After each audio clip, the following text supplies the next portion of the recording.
Hello दोस्तों, welcome back to my YouTube channel. दोस्तों, आज के इस वीडियो में मैं एक बहुत इम्पोर्टेंट टॉपिक पे बात करने वाला हूँ और ये टॉपिक है टीम वर्क। जैसा कि हम बचपन से सुनते आए हैं कि टीम वर्क बहुत इम्पोर्टेंट होती है, बहुत बेहतर होती है, बहुत सारी चीज़ें हमने इसके बारे में सुना है। तो आज हमें डिस्कस करने वाला हूँ। बेसिकली टीम वर्क के कई सारे बेनिफिट हैं, कई सारे उसके डिसएडवांटेजेस भी हैं। सो वन बाय वन करके हम इस वीडियो में सारी टॉपिक पे बात करेंगे। सो चलते हैं, स्टार्टिंग करते हैं इसके इंट्रोडक्शन से।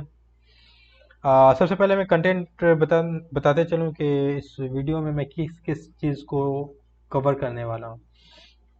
फर्स्ट एंड फॉरमोस्ट एक इंट्रोडक्शन है, introduction of team work. Then उसके बाद what actually the team work, team work क्या होता है।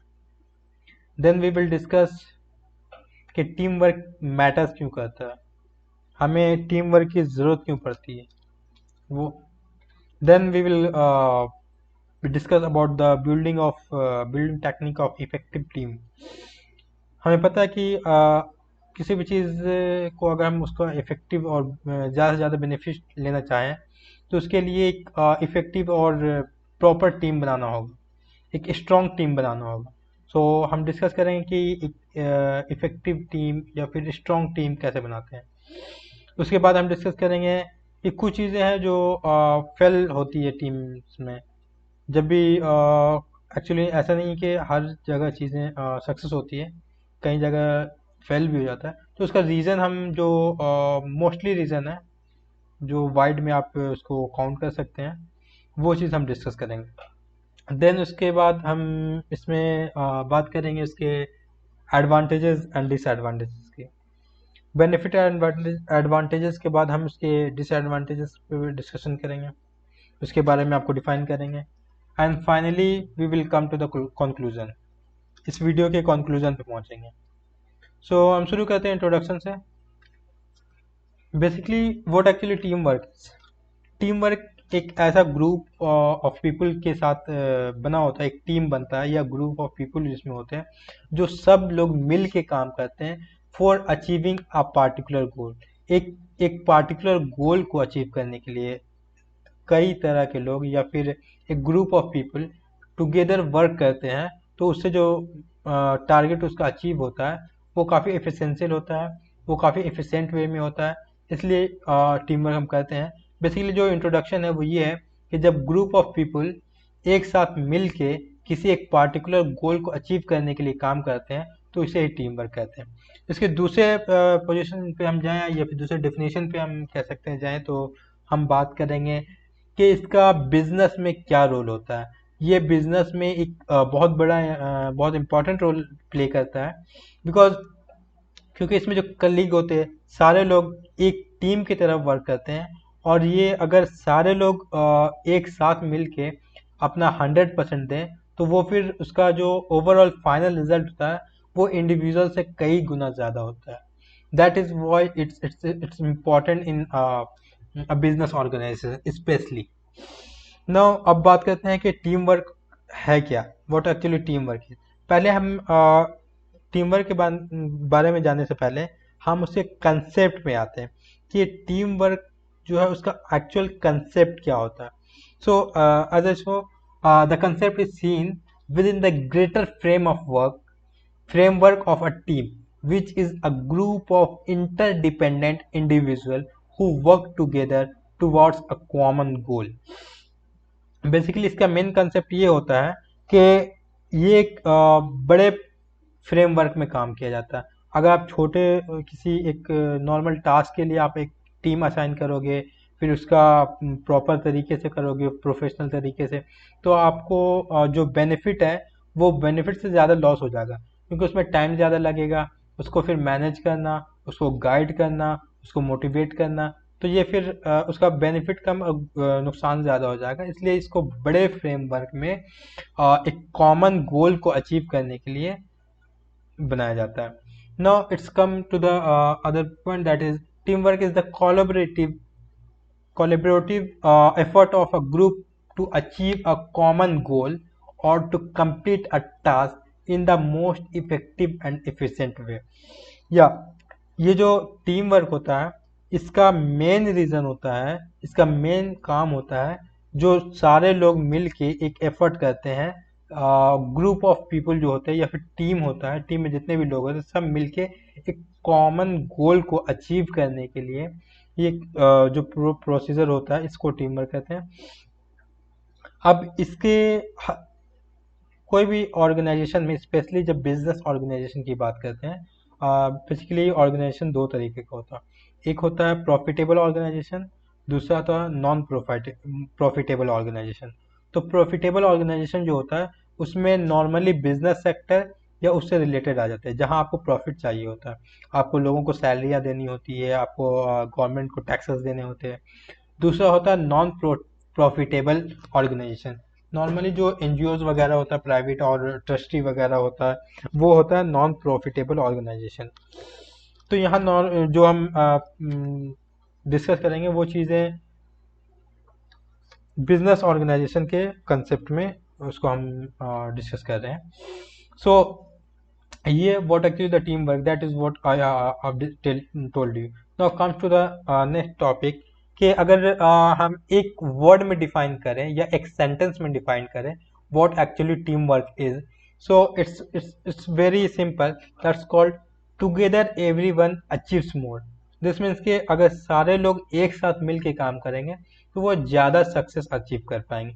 That is a simplest of definition, और you can say the introduction about team.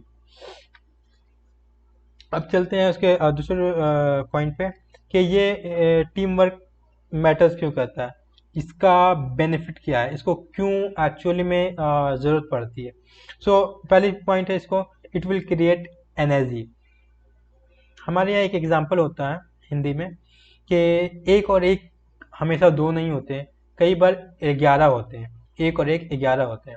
So same rules यहाँ पे भी लागू होता है कि जो एनर्जी होता है overall the sum of the energy is greater than the parts. अगर वो इंडिविजुअल जो एनर्जी होता है उसको उससे कहीं ज़्यादा होता है जब एक टीम वर्क के तौर पे काम किया जाता है। उसका the second point is that to achieve a goal in effective and efficient way. Definitely अगर हम कोई टीम बना रहे हैं, उसको फॉर्म कर रहे हैं, उसको गाइड कर रहे हैं, उसको एक प्रॉपर तरीके से हम उसको असाइन कर रहे हैं, तो इसमें हम अपना टाइम ज़ाया कर रहे हैं, टाइम हम उसमें इन्वेस्ट कर रहे हैं। सो इसका कुछ तो बेनिफिट होना चाहिए, और उसका ये बेनिफिट होता है अगर उसको प्रॉपर तरीके से गाइडेंस किया जाए, प्रॉपर तरीके से उसको मैनेज किया जाए, तो ये एक इफ़ेक्टिव एंड एफिशिएंट वे होता है जो कि क्वालिटी और क्वांटिटी दोनों को इन्हांस करता है, उसको इम्प्रूव करता है। And that is the only target of most of the business organisation. ना इसका एक और चीज़ है, ये क्वालिटी चाहे वो सर्विस हो या फिर प्रोडक्ट हो, दोनों की क्वालिटी को वो इम्प्रूव करता है। जब टीम वर्क होता है तो इसमें जो प्रोडक्ट या सर्विसेज होती है उसकी क्वालिटी इन्हांस कर जाती है। उसके बाद जो अगला पॉइंट है वो है फोस्टर फ्लेक्सिबिलिटी एंड रिस्पॉन्सिवनेस। इसमें क्या होता है कि जो फ्लेक्सिबिलिटी होता है और रिस्पॉन्सिवनेस होता है वो बढ़ जाता है। इसमें फ्लेक्सिबिलिटी आ जाती है कि आप अगर किसी चीज़, क्योंकि ग्रुप ऑफ पीपल होते हैं और एक पार्टिकुलर, जैसे नॉर्मली ऑटोक्रेटिक सिस्टम में ये होता है कि आपको एक टारगेट दे दिया जाता है, आपका अपना एक सेट गोल होता है और सबका अलग अलग होता है। उसमें क्या होता है, उसमें फ्लेक्सिबिलिटी कम होती है, रिस्पॉन्सिवनेस कम होती है। इसमें क्या होता है, इसमें बेहतर होती है। अगला पॉइंट है it promotes sense of achievement. ये क्या है, जब कहते हैं कि जब लोग एक साथ मिल के काम करते हैं किसी भी चीज़ को, तो उसमें सेंस ऑफ अचीवमेंट जो होता है वो इंक्रीज हो जाता है, उसमें इक्विटी इंक्रीज हो जाती है, और जो इन्वायरमेंट होता है वो एक फ्रेंडशिप टाइप का इन्वायरमेंट हो जाता है, क्योंकि सारे लोग एक साथ काम करते हैं। उसमें कोई ज़्यादा उसको किसी को प्रॉपर वैल्यू नहीं दिया जाता। एक इक्विटी कहते हैं ना, एक नॉर्मली वो उस तरह का इन्वायरमेंट क्रिएट होता है, और इसके साथ साथ एक मोटिवेटेड वर्क प्लेस क्रिएट होता है। ये मोटिवेटेड वर्क प्लेस नॉर्मली तब क्रिएट होता है जब टीम को लीड करने वाला बंदा एक बेटर लीडर हो, जब वो प्रॉपर तरीके से लीड करेगा एंड एक मोटिवेशन बना के रखेगा सारे टीम में, तो ये definitely it will motivate the work place.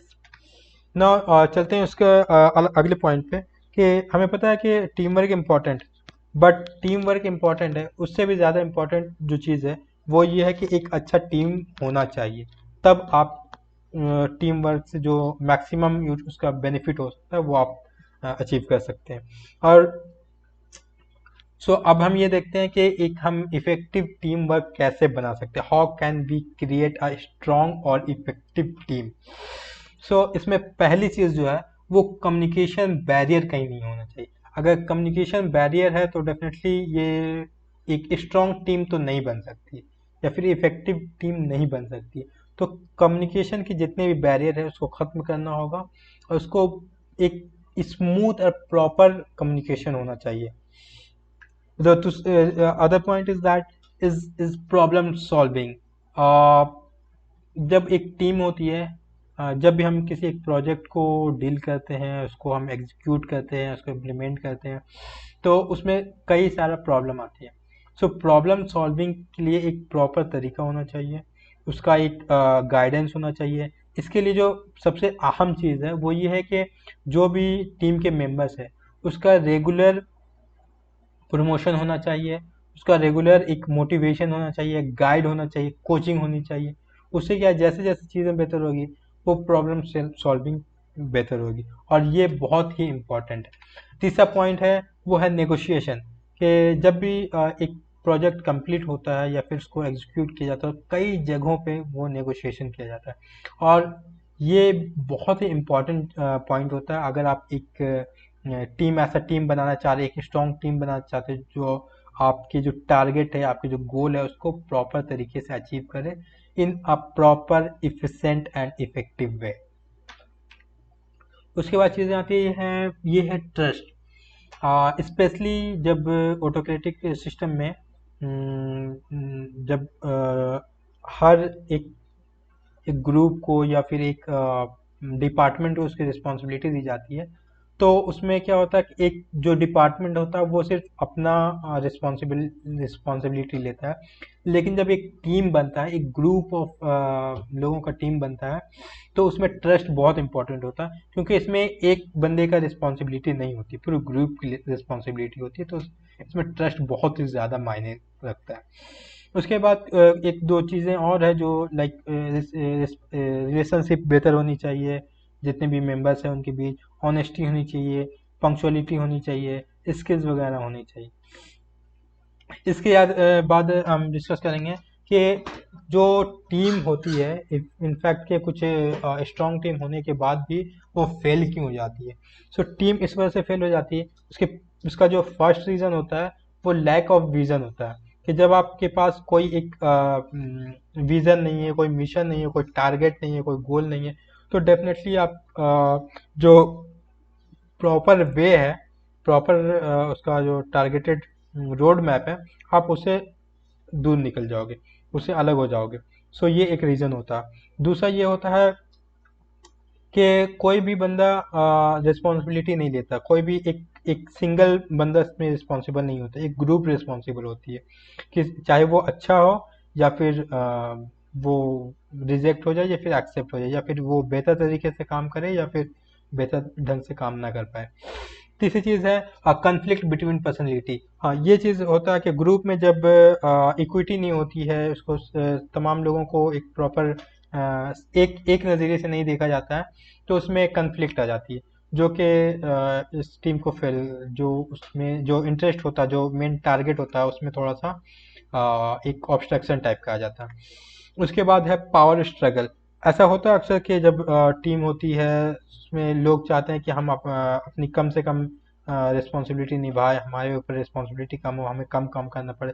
इस तरह से अगर जब लोग पावर को स्ट्रगल नहीं करते हैं, प्रॉपर स्ट्रगल नहीं करते हैं, तो फिर टीम फेल हो जाती है। इसके साथ साथ एक जो लास्ट है वो ये है कि उसका कोई क्लियर आइडेंटिटी नहीं होता है। जब क्लियर आइडेंटिटी नहीं होगा तो फिर लाइक ऑफ विजन, जिसे हमने पहले भी डिस्कस किया। और साथ ही साथ जो फाइनल पॉइंट है वो ये है कि no proper coaching, guiding and motivation. जब तक आप अपने स्किल्स लेबर हो या जो भी हो उसको प्रॉपर गाइडेंस नहीं मिलेगा, उसको मोटिवेशन नहीं मिलेगा, तो वो फिर टीम फेल्स हो जाएगी। उसके बाद हम बात करते हैं कि बेनिफिट पे। ये बहुत इंपॉर्टेंट है जब भी हम किसी भी अलग चीज़ करते हैं। एक ट्रेडिशनल जैसे पहले हुआ करती थी कि एक टीम वर्क नहीं होता था नॉर्मली। जब टीम हम बना रहे हैं तो उसका कुछ बेनिफिट होना चाहिए। सो एम्प्लॉय के लिए जो बेनिफिट होता है वो मोस्टली जो ब्रॉड में आप काउंट करते हैं वो चीज़ें हैं। पहला कि जो भी टास्क होता है वो जल्दी कंप्लीट होता है, ठीक है। उसके साथ साथ जो ओवरऑल जॉब सेटिस्फैक्शन होता है वो ज़्यादा होता है। उसके साथ जब एक टीम बनता है तो एक इंजॉयबल एटमॉस्फेयर क्रिएट होता है, एक फ्रेंडशिप टाइप का इन्वायरमेंट क्रिएट होता है जो कि वर्क प्लेस को बेहतर कर देता है। उसके साथ साथ एक चीज़ जो है ability to draw the other people experience and ideas. जब ये चीज़ें होती है, जब टीम बनती है तो डेफिनेटली द जो पीपल्स का एबिलिटी होता है, एक्सपीरियंस, आइडिया, ये सारी चीज़ें वर्क प्लेस के सपोर्ट वगैरह सारी चीज़ें होती है, तो उसको बेहतर ओवरऑल हमें जो सर्विसेज या प्रोडक्ट होता है वो मिलता है। इसके बाद हम डिस्कस करेंगे द एम्प्लॉय के लिए क्या फ़ायदा है। ये एम्प्लॉय के लिए फ़ायदा होता है, तो एम्प्लॉय जो होता है उसके लिए भी कुछ फ़ायदा होने चाहिए। और जो टीम वर्क का मेन एम्प्लॉय के लिए फ़ायदा होता है वो ये चीज़ होता है कि it improve production and higher staff morale. जो जितने भी स्टाफ होता है उसका ओवरऑल जो मोरल होता है वो इंक्रीज कर जाता है, और जो प्रोडक्शन है वो इम्प्रूव होता है। Reduce staff responsibility. डेफिनेटली जब कोई ग्रुप, जैसे हमने बोला ना कि वन बाय वन करके अगर चीज़ों को हम करें तो सबका अलग अलग रिस्पॉन्सिबिलिटी होता है। लेकिन जब हेल्प करने लगते हैं लोग, एक दूसरे में कोऑर्डिनेट करने लगते हैं, कोऑपरेट करने लगते हैं, तो उसमें क्या आता है, रिस्पॉन्सिबिलिटी स्टाफ की कम हो जाती है। एंड जो सबसे बड़ा जो एक टारगेट होता है किसी भी बिजनेस ऑर्गेनाइजेशन का वो होता है increase it product quality and profit. And दोनों एक इंटरैक्टेड है, इंटरकनेक्टेड है कि जब प्रॉफिट होगा तो प्रोडक्ट क्वालिटी बेहतर होगी, और प्रोडक्ट क्वालिटी बेहतर होगी तो प्रॉफिट होगा। सो ये चीज़ जो इम्पोर्टेंट चीज़ थी। अब हम चाहते हैं कि जो टीम वर्क होता है उससे जो मेन कंज्यूमर होता है, जो कस्टमर होता है, उसे क्या बेनिफिट होता है। उसे यही बेनिफिट होता है कि जो उसको प्रोडक्ट होता है या फिर उसका सर्विस होता है उसकी जो क्वालिटी होता है वो इन्हांस कर जाता है, उसको बेटर प्रोडक्ट और बेटर कस्टमर सर्विस मिलती है। अब हम बात करेंगे जो फाइनल चीज़ है जो नॉर्मली लोग नहीं इंक्लूड करते हैं, वो है डिसएडवांटेजेस। कि जब भी किसी हम टीम बनाते हैं तो ऐसा नहीं कि उसका सिर्फ बेनिफिट ही होता है, उसका कुछ डिमेरिट भी होता है, उसका डिसएडवांटेजेस भी होता है। और ये पहली सबसे बड़ी चीज़ है जो मैंने पहले भी लास्ट स्लाइड में मैंने बताया था कि ये इसमें टाइम ज़्यादा लग जाता है, कोई भी एक्शन लेने में या फिर कोई भी डिसीजन लेने में ये टाइम ज़्यादा लग जाता है। ये इसका सबसे बड़ा डिसएडवांटेज है। इसके अलावा there may be pressure to conform to team norms and attitude. ये एक जो टीम को कंफर्म करने के लिए एक नॉर्म उसका एटीट्यूड होता है, उसमें काफ़ी प्रेशर होता है कि एक आप जैसे ऑटोक्रेटिक सिस्टम में होता है कि आप जो आपको ऑर्डर मिल जाता है वो हो जाता है। इसमें थोड़ा सा चीज़ें डिफरेंट होती है, एक डिफ़िकल्ट होता है, वो कन्फ्लिक्ट के चांसेस बढ़ जाते हैं। तीसरी चीज़ होती है there may be resistance to change if the team culture is negative. Actually ऐसा होता है कि जब ग्रुप ऑफ टीम हो और उसमें एक कल्चर हो, चाहे वो निगेटिव हो या पॉजिटिव हो, उसको अगर आप चेंज करना चाहें, नॉर्मली पॉजिटिव अगर कोई कल्चर है तो नॉर्मली उसको चेंज करने की ज़रूरत नहीं है, लेकिन निगेटिव है तो उसको चेंज करने की ज़रूरत है। लेकिन जब मेजोरिटी जो ग्रुप में होते हैं वो अगर ना चाहें तो ये मुश्किल हो जाता है कि उस निगेटिव कल्चर को भी आप चेंज कर सकें। उसके बाद एक और चीज़ आता है कि जो डोमिनेंट पर्सन होता है वो अपनी जो इन्फ्लुएंस होता है वो बढ़ाने की कोशिश करता है और वो डिसीजन मेकिंग में ज़्यादा रोल प्ले करता है। मतलब कि एक ग्रुप में जो कोऑर्डिनेशन सारे जो एम्प्लॉय हैं उसका ज़्यादा इक्वल होना चाहिए। ऐसा ना हो कि जो डोमिनेंट पर्सन होता है उसका ज़्यादा बढ़ जाता है। ये एक इसका सबसे बड़ा डिसएडवांटेज है। उसके बाद जो सबसे बड़ी चीज़ है वो है there is more opportunity for conflict to emerge and continue. क्योंकि जब ग्रुप ऑफ पीपल होते हैं, क्योंकि सबका अलग माइंडसेट होता है, अलग उसकी थिंकिंग होती है, तो इसमें जो कन्फ्लिक्ट होता है उसके चांसेस बढ़ जाते हैं। और एक जो सबसे last but most important I think वो ये चीज़ है कि जब आप ग्रुप में वर्क करते हैं तो किसी एक बंदे पे आप रिस्पॉन्सिबिलिटी नहीं दे सकते, पूरे ग्रुप पे रिस्पॉन्सिबिलिटी देते हैं। इसका कुछ बेनिफिट भी है, लेकिन डिसएडवांटेजेस ये है कि अगर कोई चीज़ रॉन्ग होता है, कुछ चीज़ गलत होता है, या फिर वो रिजेक्ट हो जाता है, तो उसका रिस्पॉन्सिबिलिटी आप किसी एक बंदे पे नहीं डाल सकते। ये था पूरा जो आज की वीडियो का। अब हम फाइनली चलते हैं कि कंक्लूजन हमें इससे क्या मिलता है। जो पहला कंक्लूजन मिलता है वो ये कि team work is becoming increasingly important in an organisation.